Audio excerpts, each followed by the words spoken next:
Tom McMilen, basketball player. I was in the 1972 Olympics in Munich, Germany.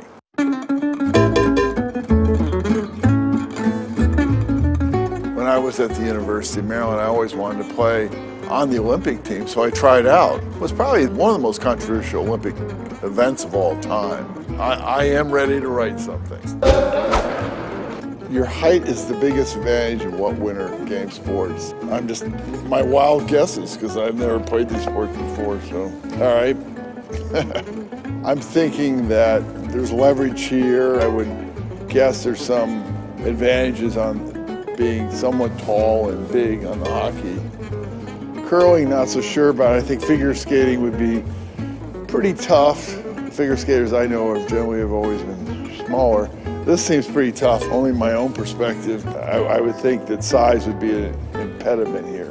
We went through the whole Olympics, won all the games, and then we played this final game on September 10th against the Soviets. We went up by 1 point, and then the chaos began. Russians threw the ball in, and the clock ran out, and then the official came down and said, wait a minute, we've got to reset this clock. They failed to score on the second attempt, and then the official said, no, the clock wasn't set. We got to play the last play one more time. And on the last play, I was on the ball, and one of the referees pushed me off the ball. The Soviet threw the ball the whole length of the court. The Soviet player caught it, scored. We were shocked. We had felt like we had won the Olympics, and then we had lost the Olympics.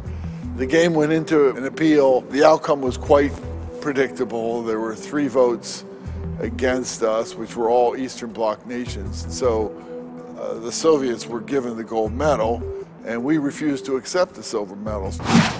The question is, rank these Winter Olympic scandals, and well, ranking these, I guess, in order of how I think they're important. I would say, obviously, this is number 1 because it's sort of the blatant cheating by the Russians. This one, the reason I like that is because I actually proposed that our team get a dual gold medal, even though my teammates were not in favor of it. This one goes up there as well. Whenever you see officials trying to rig the results, it brings back memories for me. Taiwanese boycott, we were in the geopolitics of the Cold War, and when I see the Chinese-Taiwan boycott, I think of the geopolitics of our own game. Last but not least is this dispute, which was more personal in nature, didn't have the same significance to me, so that's why I ranked that last. I ended up finishing my college career, and then I won a Rhodes Scholarship, went to Oxford, and played with an Italian basketball team as a professional. I finished up at Oxford and went back and played in the NBA for 11 years. Rank the 5 places where you played basketball. Well, I love playing in New York, so I would have to say that's number 1. Bologna because it's a fabulous Italian city with the best cuisine in all of Europe, or certainly in Italy. Washington because this area's been my home. Atlanta, playing 6 years in Atlanta was fabulous. Buffalo was a fun city as a rookie player, but it got a little cold in the winters. I played 3 years for the Bullets, the Washington Bullets, and before my last season, the 3rd season, I announced for Congress against an incumbent. So I played the whole season as an announced candidate for Congress. I left the NBA in May. I had a primary in May. I won the primary, and then I won the election in November. Rank them on sports or politics? I'm probably going to be biased and go with my basketball players first.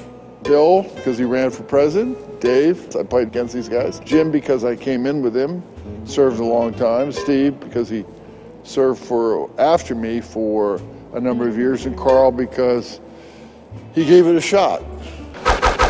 Rank these 3. They were already in the order that I would have selected. I'm going to rank that one number 1 because the Winter Olympics in Lillehammer in 1994, I was co-chair of the President's Council on Physical Fitness and Sports, and I went over there with the presidential delegation on President Clinton with Mrs. Clinton. And it was a fabulous experience. I can't say I ever hung out with President Obama, but the moments I had with him were always fun. So I'll put that number 2. Number 3, I'll put my experience in Munich. It was a very bitter, disappointing experience. So in terms of favorites, that's how I'd rank it. So.